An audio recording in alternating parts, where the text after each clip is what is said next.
सबसे पहले why do we fall ill, हम किसी एक हेल्दी पर्सन और इल पर्सन का डेफिनेशन कैसे देते हैं। तो हमने बताया था कि दुनिया का सबसे बड़ा वर्ल्ड हेल्थ ऑर्गेनाइजेशन WHO, जो सब लोग जानते हो, उसके हिसाब से एक हेल्दी पर्सन का definition, a person which is mentally, physically, and socially well-being, then that person is known as a healthy person. WHO अपने हिसाब से डेफिनेशन दिया कि अगर कोई आदमी मेंटली, दिमागी तौर पे, फिजिकली हेल्थ पे, और सोशली अगर वो वेल बीइंग है, अच्छा है, तो that person will be known as a healthy person. और उस तरह से हम लोग जैसा ही करते हैं कि जैसे आप जानते हैं कि every living being is made up of cell unit, उसका जो जैसे बिल्डिंग का यूनिट होता है ब्रिक्स, है ना, ईंट से बनता है, तो उसी तरह हमारा बॉडी भी जो है वो एक unit, structural and functional unit of life है, सेल, उससे बना हुआ है। और एक सेल के ऑर्गेनिज्म को यूनिसेलुलर ऑर्गेनिज्म बोलते हैं, जैसे अमीबा है, पैरामेसियम है, और भी बहुत सारा बैक्टीरिया, वायरसेस है, जिसमें all the cellular activities is perform by one cell. उसके पास डिफरेंट सिस्टम बॉडी का नहीं होता है, जैसे हम लोग मल्टी सेलुलर है। हम लोग में क्या है, सेल मिल करके टिश्यू बनाता है, tissue after unite that form the organ, organ सब एक जगह मिल करके ऑर्गन सिस्टम बनाता है, और तब एक ऑर्गेनिज्म तैयार होता है ना। जैसे एक ऑर्गेनिज्म के लिए बहुत सारा बॉडी में सिस्टम होता है, जैसे सपोज करो डाइजेशन के लिए डाइजेस्टिव सिस्टम है ना। एक्सक्रीटिव प्रोडक्ट को बाहर निकालने के लिए एक्सक्रीटिव सिस्टम है, उसमें किडनी भी आएगा, लंग्स भी आता है, CO2 बाहर करता है, वेस्ट प्रोडक्ट ब्लड से जो है, इम्प्योर ब्लड से CO2 लेकर के बाहर करता है। तो लंग्स हो गया, किडनी, गुड मॉर्निंग, किडनी भी हमारा हो गया एक्सक्रीटरी ऑर्गन्स में, एक्सक्रीटरी सिस्टम में, ये हमारा जैसे उसके बाद सर्कुलेटरी सिस्टम में, जो ब्लड का सर्कुलेशन पूरे बॉडी में करता है, हार्ट हो गया। तो उस तरह नर्वस सिस्टम में ब्रेन आता है, मोस्ट सोफिस्टिकेटेड ऑर्गन। तो कहने का मतलब कि ये सारा सिस्टम हमारे बॉडी में एक साथ कोऑर्डिनेट करता है। अगर एक भी ऑर्गन किसी सिस्टम का, if it is not working properly, कोई भी ऑर्गन, तो हम क्या कहते हैं कि that person is not healthy, he sick, वो बीमार है। समझ रहे हो। अगर हमारे बॉडी का एक भी ऑर्गन कहीं भी किसी तरह का, if it is not working properly, then we say that that person is ill and he is not a healthy person। वहां पे अकॉर्डिंग टू साइंस हम ये डिफिनेशन कहते हैं। अगर हमारे सिस्टम में बहुत सारा सिस्टम है, जो हमने बताया, सर्कुलेटरी सिस्टम है, एक्सक्रीटरी सिस्टम है, नर्वस सिस्टम है, डाइजेस्टिव सिस्टम है, सारे सिस्टम को हम लोग हायर क्लासेस में पढ़ेंगे। अब रही बात कि ये जो डिजीज है, डिजीज भी दो तरह का है। डिजीज कितने तरह का है, it is of two types. एक है एक्यूट डिजीज, यस, एक एक्यूट डिजीज है, दूसरा है क्रोनिक डिजीज। तो एक्यूट डिजीज जो होता है वो वेरी शॉर्ट पीरियड के लिए होता है, और वेरी शॉर्ट पीरियड के लिए होता है, it does not effect a certain organ, वो पर किसी सर्टेन ऑर्गन को इफेक्ट नहीं करता है। But chronic disease is that takes long time and that affects a certain organ, वो नुकसान करता है सर्टेन ऑर्गन को। और ये जो तुम्हारा एक्यूट डिजीज है वो तुम्हारा रैपिड होता है, फास्ट, है ना। अब वो स्लो, सीवियर एंड फास्ट होता है, सीवियर एंड फास्ट। और क्रोनिक डिजीज जो होता है, it is not severe but slow, gradual, धीरे धीरे धीरे धीरे आएगा। Is it clear. Chronic disease. अब ये जो तुम्हारा एक्यूट डिजीज होता है, जैसे ठंडा लग गया, कोल्ड है ना, इन्फ्लुएंजा है, सर्दी हो गया, है ना, आजकल देख रहे हो मौसम चेंज हो रहा है, तो इन्फ्लुएंजा है, कोल्ड है ना, ये जो तुम्हारा मलेरिया मलेरिया है, वो भी डायरिया, ये सब तुम्हारा एक्यूट डिजीज में आएगा। और ये जो तुम्हारा क्रोनिक डिजीज है, जैसे ब्लड प्रेशर है, हाँ, हार्ट डिजीज है, ये सब जो डिजीज है, that is the chronic disease. Blood pressure है, डायबिटीज है, these disease are known as chronic disease. तो जो शॉर्ट पीरियड के लिए होता है बॉडी के अंदर, और ग्रेजुअल नहीं, फास्ट, सीवियर एंड फास्ट, वो हो गया तुम्हारा एक्यूट डिजीज। और धीरे धीरे gradual and not severe, that is what, that is chronic disease. Chronic disease में तुम जानते हो आर्थराइटिस हो गया, है ना, डायबिटीज हो गया, हार्ट डिजीज हो गया, हाँ, जैसे ये जो होता है जॉन्डिस, जिसको तुम हेपेटाइटिस बोलते हो, क्योंकि लीवर का जो सेल होता है हेपेटिक सेल होता है, लीवर में जो सेल होता है उसको बोलते हैं हेपेटिक सेल, उसी से बनता है हेपेटाइटिस। और हेपेटाइटिस बी जो होता है सबसे खतरनाक होता है, जिसको हम लीवर कैंसर बोलते हैं, है ना, liver cirrhosis, hepatitis B, that is very dangerous, liver effect करता है। तो वो सर्टेन ऑर्गन को इफेक्ट करता है। जैसे तुम्हारा डायबिटीज है, वो एक इंडोक्राइन ग्लैंड्स है, आइलेट ऑफ लंगरहंस, वहां से इंसुलिन का सेक्रेशन बंद हो जाता है, तो डायबिटीज होता है ना, शुगर लेवल ब्लड में बढ़ जाता है। तो दैट इज, तो ये समझ गए एक्यूट और क्रोनिक डिजीज हमने आपको बताया था। और हमने बताया था कि ये टेम्पोररी होता है, एक्यूट डिजीज टेम्पोररी होता है, और chronic disease it takes long time, हाँ, परमानेंट लॉन्ग टाइम लेता है। जैसे किसी को अर्थराइटिस हो गया तो इट टेक्स टाइम, है ना, डायबिटीज हो गया तो वो कंटिन्यू, ब्लड प्रेशर हो गया तो कंटिन्यू उसको दवा खाते रहना पड़ता है। तो अब हम आ जाते हैं दूसरे, ये तो एक्यूट और क्रोनिक डिजीज के बारे में हमने बताया, हमने आपको बता भी दिया था, बहुत सारा उसका डिफरेंसेस लिखाया था, आता है क्वेश्चन के right the three differences between acute and chronic disease. दूसरा चीज है कि ये जो डिजीज स्प्रेड करता है, तो स्प्रेड करता है तो बहुत सारा वे है ना, उसका बहुत सारा, जो first way, second way, third way. First way क्या है, that is spread through the causative agent. Causative agents होता है कुछ, जैसे कुछ डिजीज है जो बैक्टीरिया के थ्रू फैलता है, बैक्टीरियल डिजीज कहलाता है। कुछ वायरल डिजीज है, वायरस के जरिए फैलता है। कुछ प्रोटोजोआ है ना, प्रोटोजोआ के जरिए फैलता है। कुछ है फंगल डिजीज है ना। कुछ हमारा जो पैरासाइट है, पैरासाइट समझते हो, पैरासाइट जो होता है दैट, हाँ टेक, हाँ वो जैसे सपोज करो टेप वर्म है, राउंड वर्म है, वो हमारे बॉडी पे रहता है और हमारा ही खाना खा लेता है और हम ही को नुकसान पहुंचाता है। The organism which spend their life on the host body take food from them and harm them, मतलब वो उसको पैरासाइट बोलते हैं। वो दो तरह का होता है पैरासाइट। पहला जो डिजीज कॉज करने का, ये कॉजेटिव एजेंट्स है, these are the causative agent जिससे डिजीज फैलता है, that is called causative agents. Is it clear? तो हाँ, आप पैरासाइट का हम डेफिनेशन बता रहे हैं, सुनो अच्छे से, कि parasite is the organism which spend their life on the host body और टेक फूड फ्रॉम देम, वहीं से खाना लेता है, एंड ऑलरेडी हार्म देम, वो खाना भी लेता है और होस्ट को नुकसान भी पहुंचाता है, समझे? उसी को हम बोलते हैं पैरासाइट। जैसे दो तरह का पैरासाइट होता है, एक होता है एक्टोपैरासाइट, दूसरा होता है इंडोपैरासाइट। एक्टोपैरासाइट जो बॉडी के ऊपर में रहता है, outside the body, they spend their life outside the body. Body के बाहर में जो पैरासाइट अपना लाइफ गुजारता है उसको एक्टोपैरासाइट बोलते हैं, ECTO, एक्टोपैरासाइट। और जो हमारे बॉडी के अंदर है, ऑर्गेनिज्म के बॉडी के अंदर जो पैरासाइट है उसको इंडोपैरासाइट बोलते हैं, ENDO, इंडोपैरासाइट। अब देखो, हमारा जो हेयर है, बाल है, उसमें भी एक पैरासाइट रहता है जिसका नाम तुम जानते हो, हिंदी में जुई बोलते हैं, लाइस, LIC, लाइस, जुई, नाम सुना है ना? Have you heard? हाँ। तो वो क्या करता है, हमारे हेयर में छिप के रहता है और हमारा ब्लड सक करता है, ब्लड, वो उसका मेन फूड है ब्लड, और हमें नुकसान पहुंचाता है हमारे ब्लड को लेकर के। और वो अपना लाइफ गुजारता है, मल्टीपल ग्रोथ होता है, रिप्रोडक्शन होता है, मल्टीप्लाई इन नंबर, है ना। दूसरा है बेड बग, का नाम सुने होगे, खटमल, ट्रेन वगैरह में, बिछावन में रहता है। वो क्या करता है, वो हमारा ब्लड सक कर लेता है, जहां पे बैठेंगे ब्लड सक करके अपना खाना खा लेता है और हमें नुकसान पहुंचाता है। ठीक है, एक वो हो गया। फिर मस्क्वीटो वगैरह भी। दूसरा लीच, देखो लीच, लीच का नाम सुने होगे, जो गंदे पानी में कभी नहाने गंगा में या नदी में जाते हो तो देखोगे पैर में वो फंस जाता है, शक्कर होता है उसका माउथ में, वो पकड़ लेता है, इस तरह से स्किन को पकड़ लेगा और तुम्हारा ब्लड सक कर लेगा।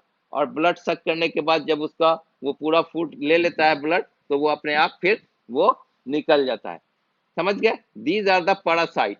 अच्छा, लीच को देखोगे, लीच को जब उसके ऊपर नमक डाल देते हो, लीच के ऊपर अगर नमक डाल दो तो क्या होता है, तुमने बायो में पढ़ा है, हाइपोटोनिक, हाइपरटोनिक, आइसोटोनिक सॉल्यूशन। तो उसके बॉडी से वाटर रिमूव हो जाता है। जैसे ही नमक डालोगे कि वो जो वाटर वो एब्जॉर्ब कर लेगा, नमक खींच लेगा, और वहां पे क्या हो जाएगा, इंडोस्मोसिस हो जाता है। क्या होता है, एक्सोस्मोसिस। एक्सोस्मोसिस जिसको डिप्लाज्मोलिसिस बोलते हैं, तो वो मर जाएगा पूरा वाटर। हाँ, all the water will be remove from his body, अब वो मर जाता है। समझे? तो इस तरह से ये एक्टोपैरासाइट हो गया। इंडो पैरासाइट हो जाए जो बॉडी के अंदर होता है। जैसे तुम, छोटा छोटा वर्म होता है बॉडी के अंदर, डॉक्टर कभी बच्चे, छोटे बच्चे का हेल्थ नहीं इंप्रूव होता है तो नो वर्म एक टैबलेट आता है, और वो आता है लिक्विड भी आता है, 1 वीक के बाद फिर दोबारा खाना पड़ता है, नो वर्म टैबलेट। वो दिया जाता है उसी पैरासाइट को मारने के लिए। वर्म होता है टेप वर्म। टेप वर्म होगा जो बड़ा बड़ा होता है, व्हाइट येलोइश कलर का बड़ा होता है, टेप के जैसा। जो हम लोग मीटर से कपड़ा नापते हैं ना, मेजर करते हैं टेप, उसी के नाम पे है टेप वर्म। उसका नाम है टेनिया सोलिसिस, Taenia solium. Zoological name Taenia solium है ना। और ये जो तुम्हारा राउंड वर्म है, roundworm, tapeworm, these are endoparasite. पेट के अंदर एस्केरेसिस डिजीज होता है, एस्केरेसिस के वर्म के वजह से। तो इस तरह से पैरासाइट कितने तरह का हुआ, 2 तरह का। One is ectoparasite, another is endoparasite. तो बीमारी फैलने के लिए पहला कॉज हुआ कॉजेटिव एजेंट्स। दूसरा कॉज होता है तुम्हारा क्या, दूसरा कॉज होता है deficiency, deficiency of vitamin minerals, है ना। जैसे हम, विटामिन की कमी से बहुत सारी डिजीज होती है जो हमने पहले भी बताया, डिफिशियंसी डिजीज।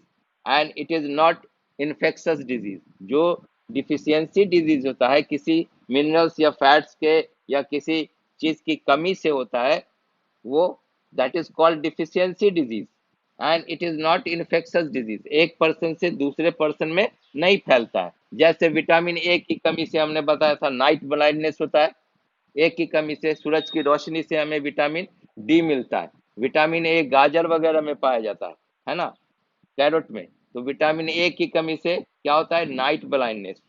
विटामिन बी की कमी से बेरी बेरी। विटामिन सी की कमी से scurvy.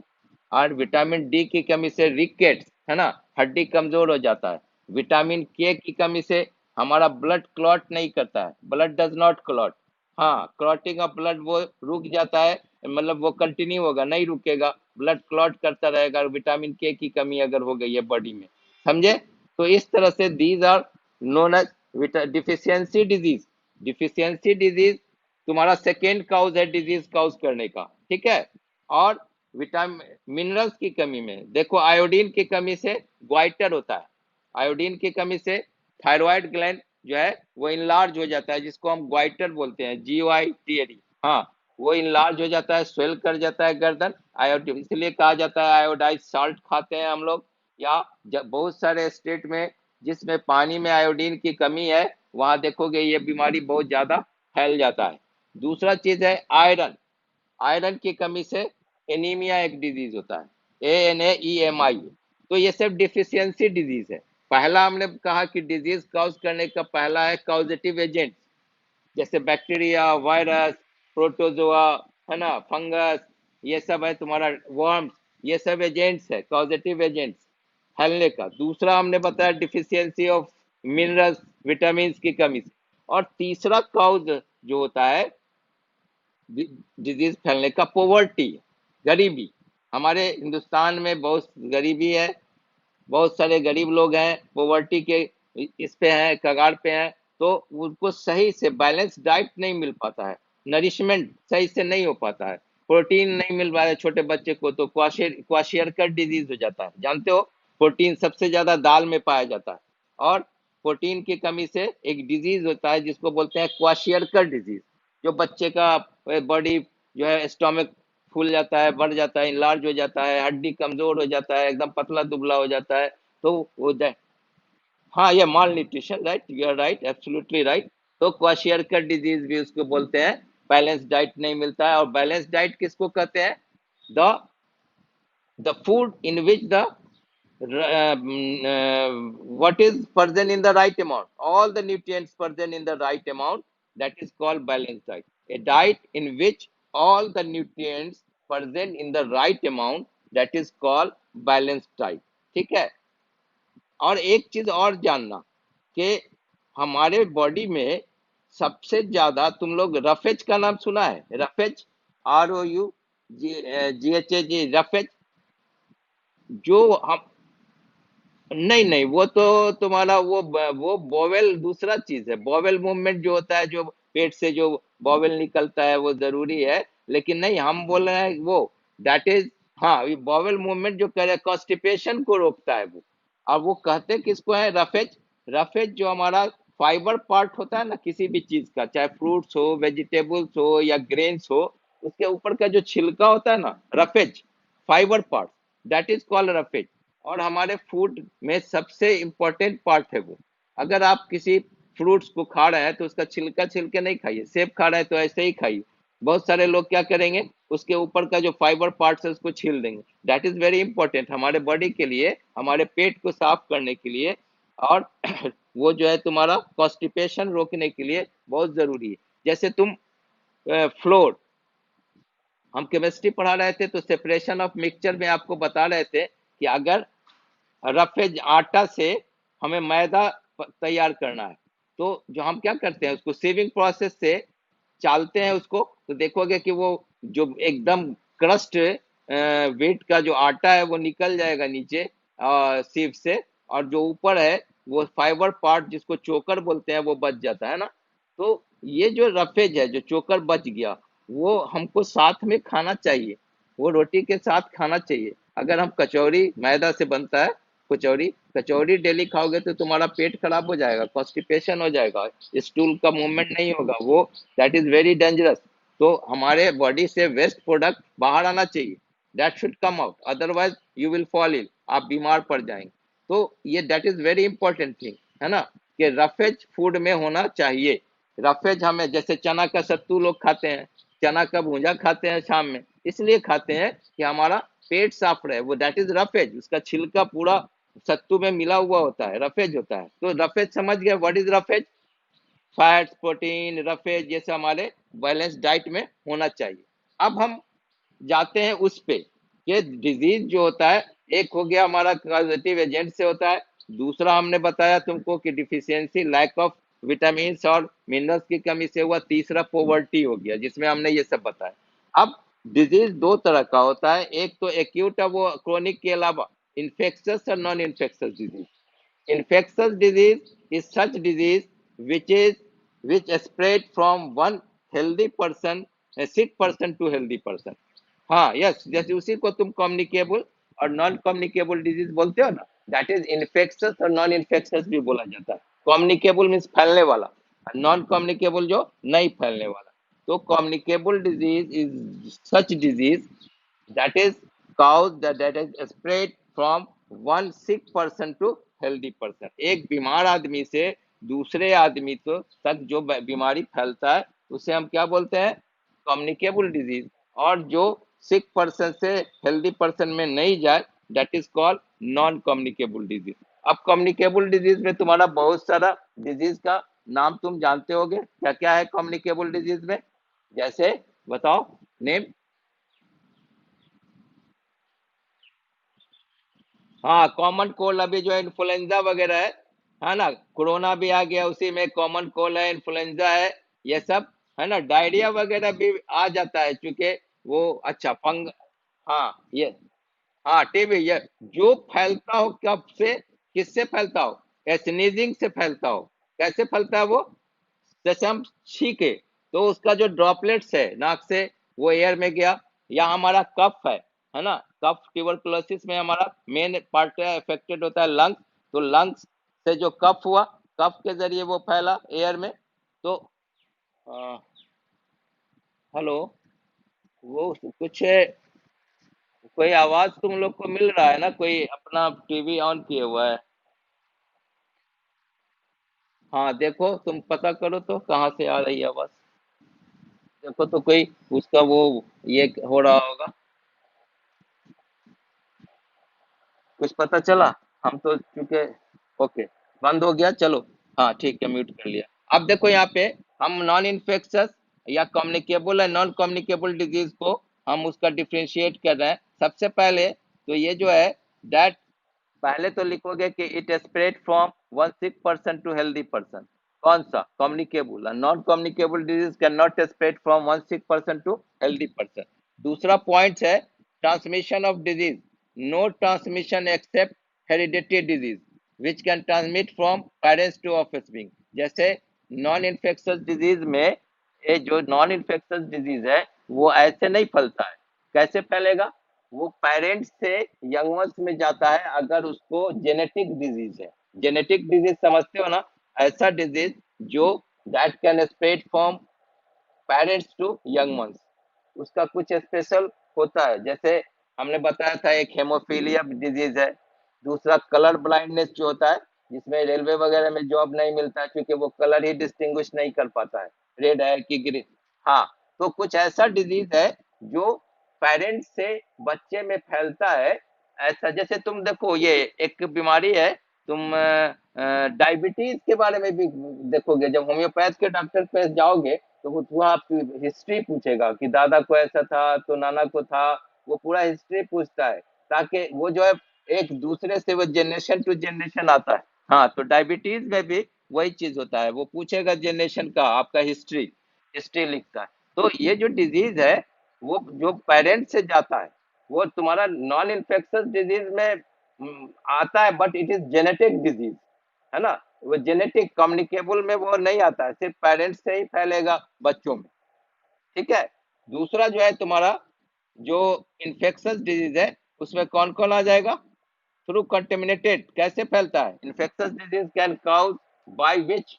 Air, water, food, direct contact and through vector. And through vector का मतलब हो गया कि जैसे मक्खी गंदे जगहों पे बैठा, मच्छर है, मक्खी है, ये सब वेक्टर्स कहलाता है। एक जगह बैठा और फिर दूसरे जगह जाकर के वो खुले खाने पे बैठ गया और वहां इन्फेक्शन फैला दिया। तो इस तरह से ये नॉन इन्फेक्शस और इन्फेक्शस डिजीज जो है दैट इज काउज। समझा? Is it clear? Community hygiene, community hygiene में नॉन इन्फेक्शस। हाँ, अब जैसे community hygiene play no role in the control, community hygiene हो जाएगा तो फिर ये तुम्हारा कंट्रोल में नहीं आएगा। जैसे अभी अनकंट्रोल हो गया है कोरोना, है ना? अनकंट्रोल हो गया, कम्युनिटी में फैल गया, कम्युनिटी हाइजीन हो गया। लेकिन ये सब जो है कैन रिड्यूस इंसिडेंस ऑकरेंस, जैसे कफ है, कोल्ड है, इन्फ्लुएंजा है, कॉलरा है, स्मॉल पॉक्स है, मिजल्स है, ये सब जो है हम उसको ये कर सकते हैं, रोकथाम कर सकते हैं आसानी से। Is it clear? अब इन्फेक्शस डिजीज, इन्फेक्शस डिजीज जिस कॉजेटिव एजेंट से फैलता है उसको पैथोजेंस बोलते हैं। That is called pathogens. क्या बोलते हैं? पैथोजेंस। हाँ, पैथो जैसे पैथोजेंस, PATHOGENS, है ना? जैसे पैथोलॉजी होता है ना, जिसका स्टडी करते हैं, डिजीज का स्टडी करते हैं, तो पैथोलॉजी हो गया। और पैथोलॉजिस्ट किसको बोलते हैं? जो उसकी जांच करता है, जो डिजीज के बारे में जांचता है, यूरिन जांचता है, या उसको पैथोलॉजिस्ट बोलते हैं ना। उसके लिए बहुत सारा, हाँ, पारामेडिकल में उसका क्लास होता है, DMLT है, diploma in medical lab technology, उसमें वो सब पढ़ाई होता है पारामेडिकल में। तो इस तरह से पैथोलॉजी, पैथोलॉजिस्ट जो डिजीज कॉज करता है agents, that is called pathogens. अब पैथोजेंस में बहुत सारा चीज है, बैक्टीरिया है, वायरस है, और हाँ, प्रोटोजोआ है, प्रोटोजोआ है, वर्म्स है, फंजा है, फंगी है ना। अब देखो यहाँ पे हमने बताया था, आज चूंकि हमारे साथ बहुत सारा सेक्शन मिला हुआ है, तो हम तुम लोग को तो पहले बता दिया है, फिर अगेन हम रिपीट कर देते हैं। जैसे बैक्टीरिया में क्या क्या है? ट्यूबरकुलोसिस, ये किस पार्ट को इन्फेक्ट करता है? लंग्स को। कॉलरा, कॉलरा समझते हो? कॉलरा में वोमिटिंग भी होता है और लूज मोशन भी होता है। वोमिटिंग, ओरल वोमिटिंग होगा, लूज मोशन, बॉडी से वाटर रिमूव हो जाता है, इसको हम डिहाइड्रेशन भी बोलते हैं। हाइड्रेशन मीन्स वाटर होता है, और डिहाइड्रेशन, हाँ, वाटर का, हाँ बोलो, वाटर का रिमूव होना, दैट इज कॉल्ड, हाँ बोलो। नौसिया वही होता है, नौसिया वोमिटिंग जो होता है ना, जैसे, हाँ, वोमिटिंग और जो होता है ना ओरली। हाँ हाँ, वो बायोलॉजी। अच्छा, बायोलॉजी का पोर्शन जैसे टिश्यू तक हमने बता दिया है ना, cytology cell, structure plant cell, animal cell, और उसके बाद तुम्हारा टिश्यू हो गया। ये मेरा मेन है, समझे। और डाइवर्सिटी को तो हटा दिया है, उसके जगह आप फिजिक्स वाले से पूछना। केमिस्ट्री का तो हम जानते हैं कि पहला चैप्टर तुम्हारा मैटर को इलिमिनेट किया है, उसमें से सॉलिड लिक्विड गैस का प्रॉपर्टीज होगा तो होगा, नहीं तो फर्स्ट चैप्टर को मैटर हटा दिया। Is matter around us pure, separation of the mixture तक पूरा। और एटम्स एंड मॉलिक्यूल्स आता है सेकेंड टर्म में, ऐसे हमने पढ़ाया है, लेकिन वो तुम्हारा is matter around us pure ही तक सेकेंड टर्म में है, समझ गए केमिस्ट्री में। हाँ, आप देखो, तुमको ये याद कर लेना है कम से कम एटलीस्ट, क्योंकि एमसीक्यू क्वेश्चन आएगा, तो कम से कम याद कर लेना। जब भी हो, फाइनल एग्जाम हो या हम तो सब चीज फाइनल के ही लिए आपको बता रहे हैं। जैसे ट्यूबरकुलोसिस है, निमोनिया है, जॉन्डिस है। अब ये बैक्टीरियल डिजीज है कि वायरल डिजीज, तो वायरल डिजीज में ज्यादातर देखोगे स्किन से रिलेटेड है। जैसे हाँ, वो सब बैक्टीरियल था, जैसे स्मॉल पॉक्स है, चिकन पॉक्स है, मीजल्स है, इन्फ्लुएंजा है, पोलियो है, ये सब वायरल डिजीज है ना। हाँ, एड्स है, ये सब वायरल डिजीज है। तो मम्स, मम्स का नाम सुने हो, पोलियो, मम्स। मम्स में ये गाल फूल जाता है, बच्चे को हो जाता है, उसमें हम प्लास्टर लगाते हैं, बेलाडोना प्लास्टर, छोटा सा आता है, उसको गर्म करके हटा देते हैं और उसके ऊपर मम्स में लगा देते हैं। तो बेलाडोना, प्लांट का नाम है बेलाडोना एट्रोप। हाँ, पोलियो वायरस हो गया, पोलियाटिसिस बोलते हैं उसको, पोलिमाइटिस। कॉमन कोल्ड, रैबीज, कुत्ता, कुत्ता बिल्ली या बंदर काट लेता है, रेबीज है ना, तो रेबीज उसमें इंजेक्शन स्टोमक में देना पड़ता है। हाँ, हाँ, वो पेट में पड़ता है। हाँ, फंजाई में बताते हैं, रिंग वर्म है, एथलीट फुट है, वो स्किन डिजीज हो जाता है। प्रोटोजोआ से मलेरियल पैरासाइट है ना, डिसेंट्री हो जाता है। हमने बताया था कि अमीबा एक शेपलेस एनिमल है, और वो दो डिजीज कॉज करता है। हाँ, हाँ, काला जार है, right, you are absolutely right, kala azar है, स्लीपिंग सिकनेस है, लिस्मानिया डोनोवानी उसका जूलॉजिकल नेम है। स्लीपिंग सिकनेस जिससे काउज होता है, that is called Leishmania donovani. ये टिपैनोस, वो जो है काला जार, लिस्मानिया डोनोवानी। और स्लीपिंग सिकनेस जिससे होता है उसको टिपैनोजोमा बोलते हैं, जूलॉजिकल नेम है उसका, समझे। तो ये सब दैट इज द पैथोजेंस, ये पैथोजेंस है। और वर्म्स में अभी अभी हमने पैरासाइट बताया था ना, वर्म्स में पेट के अंदर हो जाता है एस्केरियासिस। हाँ, इंटेस्टाइन और इंटेस्टाइन में टेनियसिस, टेप वर्म से टेनियसिस होता है, जो बीमारी हो जाता है टेप वर्म से वो। हाँ, एलिफेंटियासिस होता है, पैर फूल जाता है हाथी के जैसा, पैर एक फूल जाएगा, उसको फ्लेरिया भी बोला जाता है, that is also known as filaria, filariasis, elephantiasis. हाँ, तो ये सब तुम्हारा, ये जो डिजीज है, ये that is caused by the pathogens, ठीक है। अब ये जो कुछ बीमारी है जो हमें फैलता है, किस किस mode of transmission, mode of transmission, जैसे direct transmission of disease, contact with the infected person. पहले क्या होगा कि आप किसी इन्फेक्टेड पर्सन के कांटेक्ट में आए, उसका जो गारमेंट्स है अगर उसको यूज कर लिए, या फिर उसके टच में। हाँ, एयरबॉर्न डिजीज हवा में फैलता है ना, हवा के जरिए वो एक दूसरे पेशेंट के इससे जाता है। ड्रॉपलेट्स इन्फेक्शन, ड्रॉपलेट्स इंफेक्शन कैसे होगा, स्नीजिंग करेंगे, छींकेंगे, कफ के थ्रू, स्नीजिंग, कफिंग, स्पिटिंग, थूक के जरिए। Common cold, influenza, tuberculosis, pneumonia, diphtheria. Pneumonia का स्पेलिंग कौन बताएगा, बताओ। हाँ, बताओ। हाँ, बताओ। हाँ, पी साइलेंट है, पी साइलेंट है। हाँ, पी निमोनिया, PNEUMONI, अच्छा। डायरिया का स्पेलिंग कौन बोलेगा। हाँ, बोलो, हाँ, ठीक है। हाँ, ये सब याद कर लेना। Diarrhoea, DIARRHOE, diarrhoea. पायरिया, दांत का जो बीमारी होता है, पांच जो गम फूल जाता है दांत में, वो भी अमीबा ही से होता है। पायरिया, स्मेल आता है, दांत से स्मेल आने लगता है, गम फूल जाता है, ब्लीडिंग होता है, पायरिया। डायरिया एंड पायरिया दोनों का स्पेलिंग ऑलमोस्ट करीब करीब ठीक है। जैसे डायरिया का DIARRHOE है, और पायरिया का PYRRHOE है, पायरिया। ये भी अमीबा ही से कॉज करता है, it is also caused by amoeba. Is it clear. तो contact with the infected person पहला हुआ, ड्रॉपलेट इन्फेक्शन हुआ। दूसरा कांटेक्ट विद द सॉइल, मिट्टी से, जैसे टेटनस होता है ना, टेटनस गंदा मिट्टी का, वो जंग लगा हुआ, कोई चीज कट गया, लोहे के हाथ कट गया, तो मिट्टी से, हाँ, वो टेटवैक इंजेक्शन दिलाते हैं। तो कांटेक्ट विद द सॉइल, इसमें जो डिजीज कॉज करता है वो टेटनस होता है। एनिमल बाइट्स में आ गया कौन कौन, हाँ, एनिमल बाइट्स, रैबीज आ गया, रैबीज वायरस हो गया, हाँ, और हाँ बाई, हाँ, थ्रू एयर हो गया, इनडायरेक्ट, ये सब हो गया डायरेक्ट ट्रांसमिशन। और इनडायरेक्ट ट्रांसमिशन होता है थ्रू द कैरियर और वेक्टर, जैसे मक्खी के जरिए फैलेगा या मच्छर के जरिए, फीमेल एनोफिल्स, मलेरिया जो कॉज करता है, that is bite of female Anopheles. Female Anopheles, वो जो है मेल नहीं काटता है, मच्छर में फीमेल काटती है तब मलेरिया कॉज करता है, समझे। हाँ, वेक्टर्स हो गया, मक्खी है मलेरिया में वो, फिर बाई एयर हो गया। तो next day I will teach you, आज इतना ही रहने दो, ठीक है, ओके।